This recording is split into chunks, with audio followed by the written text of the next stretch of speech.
Você já parou para pensar no que acontece espiritualmente quando alguém se afasta da presença de Deus?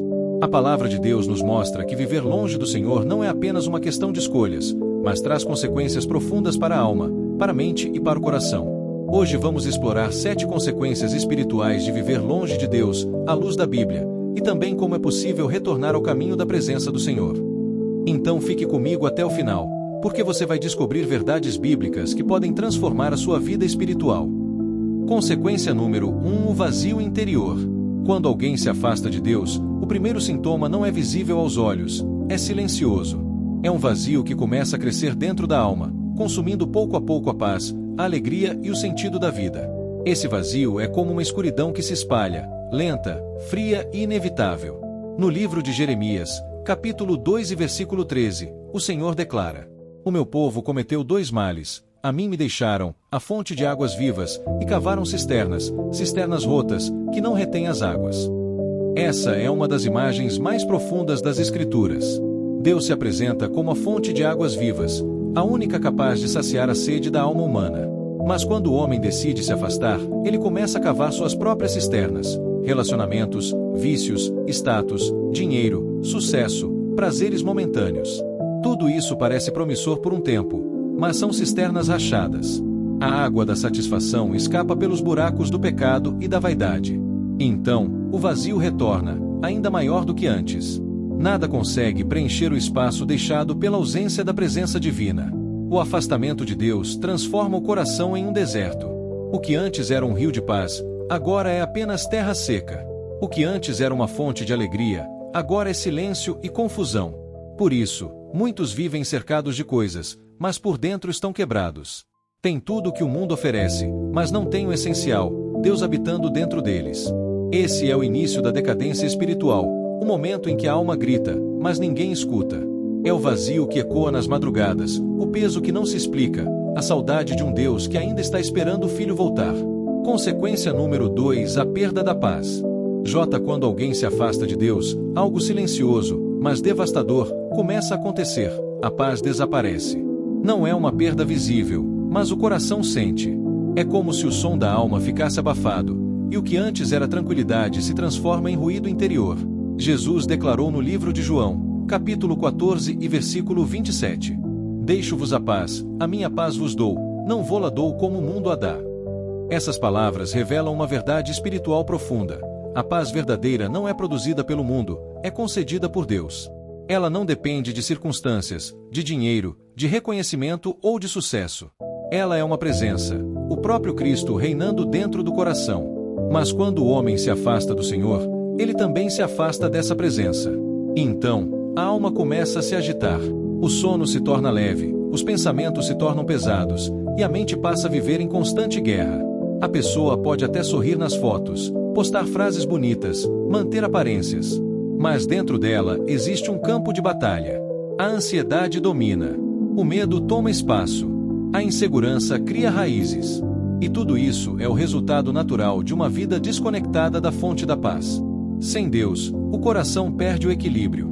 As promessas do mundo parecem doces, mas se transformam em cinzas. O pecado promete prazer, mas entrega inquietação. O afastamento de Deus é a abertura de uma porta invisível, por onde entram a angústia, o medo e o desespero. E quanto mais a pessoa tenta controlar tudo sozinha, mais o caos cresce dentro dela. Porque só a presença de Deus tem poder para acalmar as tempestades internas. O mundo oferece distrações, mas não descanso. Oferece entretenimento, mas não consolo. Oferece prazer, mas não propósito. Quem se afasta do Senhor pode até ter o mundo inteiro, mas perde o bem mais precioso, a paz que excede todo entendimento, como está escrito em Filipenses capítulo 4 e versículo 7. Consequência número 3: a escravidão do pecado. Quando a presença de Deus deixa de habitar o coração, o vazio não permanece neutro, ele é ocupado por algo. E esse algo tem nome: pecado. Jesus foi direto no livro de João, capítulo 8 e versículo 34. Em verdade vos digo que todo aquele que comete pecado é servo do pecado. O pecado começa como uma escolha, mas logo se transforma em um senhor. Ele entra de forma sutil, com promessas de prazer, autonomia e liberdade. Mas cada passo fora da presença de Deus é, na verdade, uma corrente sendo colocada na alma. O inimigo não mostra as correntes no início. Ele mostra o brilho, a emoção, a sensação de poder decidir sozinho. Mas quando a cortina cai, o que resta é escravidão, culpa, vergonha e dependência. O pecado oferece uma falsa liberdade, mas cobra um preço altíssimo. Ele promete alívio, mas causa vazio. Promete controle, mas entrega prisão. Promete vida, mas conduz à morte. E é assim que muitos vivem, com aparência de liberdade, mas amarrados por dentro. Presos a hábitos, pensamentos, sentimentos e desejos que os consomem lentamente. O filho pródigo, no livro de Lucas, capítulo 15, é o retrato perfeito dessa escravidão. Ele acreditava estar livre quando deixou a casa do pai. Mas sua liberdade o levou ao lamaçal. Aquele que um dia tinha tudo, agora desejava comer a comida dos porcos. A liberdade sem Deus o fez escravo da vergonha, da miséria e do arrependimento tardio. O mesmo acontece hoje. O pecado é como uma prisão sem grades. Por fora, a pessoa parece viver normalmente. Por dentro, ela está presa a si mesma. E quanto mais tenta sair com suas próprias forças, mais se enreda nas próprias correntes. Mas existe um detalhe poderoso. O pecado escraviza, mas o sangue de Jesus liberta. Como ele mesmo disse em João capítulo 8 e versículo 36. Se o Filho vos libertar, verdadeiramente sereis livres. Enquanto Deus não ocupa o centro da vida, o inimigo encontra espaço para dominar. Mas quando Cristo entra, as correntes caem, a culpa é lavada e o coração volta a respirar liberdade. Consequência número 4, a solidão espiritual. Há uma solidão que o mundo não entende. Não é a ausência de pessoas, é a ausência de Deus. Estar longe do Senhor é sentir-se sozinho mesmo em meio à multidão, é estar cercado de vozes, mas não ouvir nenhuma que traga paz. No livro de Salmos, capítulo 42 e versículo 5, o salmista desabafa com a própria alma, dizendo: Por que estás abatida, ó minha alma, e por que te perturbas em mim? Espera em Deus. Essas palavras revelam o grito de uma alma em conflito, alguém que sente saudade da presença divina. Quando a comunhão com Deus se rompe, o coração entra em silêncio espiritual. É como se as orações batessem no teto e voltassem sem resposta. O céu parece distante. A fé, antes viva, agora parece um eco perdido no tempo. A solidão espiritual não é apenas um sentimento, é um estado de desconexão da presença. É a alma vagando por dentro, procurando algo que já teve, mas perdeu. É o peso das madrugadas vazias, quando tudo está quieto, mas o coração clama por um toque divino. As pessoas podem estar ao redor, podem oferecer conselhos, companhia, até carinho. Mas nenhuma delas consegue preencher o espaço que só o Criador pode ocupar. O ser humano foi criado para viver em comunhão com Deus. Quando essa ligação é cortada, o interior se torna um deserto. O salmista sabia disso. Ele chorava e dizia: As minhas lágrimas têm sido meu alimento de dia e de noite, enquanto me dizem continuamente: Onde está o teu Deus? Salmos capítulo 42 e versículo 3. É o gemido da alma que sente saudade do altar. A solidão espiritual é o lembrete silencioso de que sem Deus não há plenitude. É o vazio que chama o arrependimento. É o eco do Espírito sussurrando: Volta, eu ainda estou aqui. Consequência número 5, a insensibilidade ao Espírito Santo. Pouco a pouco, quando alguém se afasta de Deus, algo começa a morrer dentro da alma. A voz do Espírito Santo, antes clara e suave, começa a se calar. A consciência, antes sensível, vai se tornando fria. E o coração, que um dia se quebrantava facilmente, agora já não sente mais nada. Essa é uma das consequências mais perigosas da distância espiritual, a insensibilidade ao Espírito Santo. A pessoa já não chora mais na presença de Deus. Já não sente o peso do pecado. Já não se emociona com a palavra. Aquilo que antes a fazia se dobrar em arrependimento, agora é recebido com indiferença. É o cumprimento das palavras do apóstolo Paulo no livro de Efésios, capítulo 4 e versículo 30. Não entristeçais o Espírito Santo de Deus, no qual fostes selados para o dia da redenção. Entristecer o Espírito é ignorar sua voz. É continuar pecando mesmo quando ele sussurra: não faça isso. É deixar o altar esfriar, é perder o temor, é substituir a comunhão por costume religioso. Quando o Espírito Santo se entristece, ele não grita. Ele se retira em silêncio. E esse silêncio é o mais assustador que existe. Porque é o silêncio que anuncia o afastamento da presença. O coração endurecido deixa de ouvir o chamado, e o pecado se torna normal. O que antes causava vergonha agora parece justificável.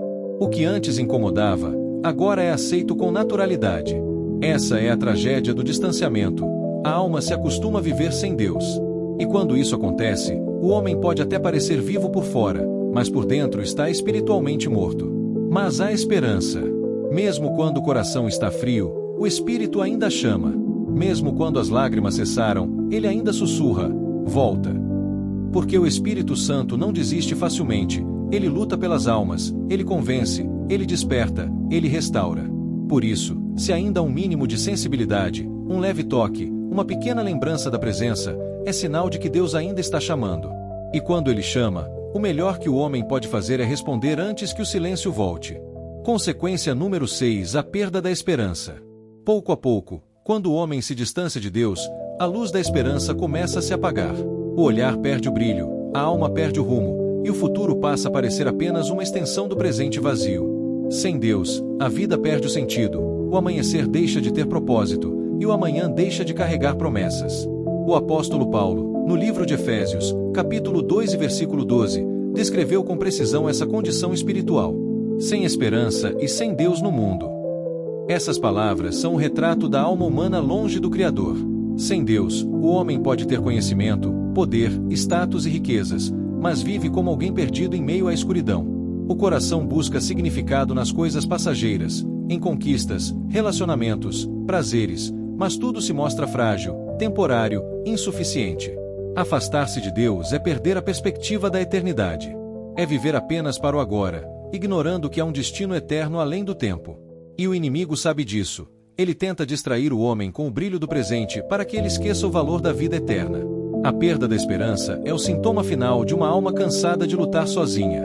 É o desespero de quem já não acredita na mudança. É o cansaço de quem já não enxerga saída. É o ponto em que a fé se torna lembrança e o futuro parece apenas uma sombra. Mas mesmo nas noites mais escuras, Deus ainda acende uma chama.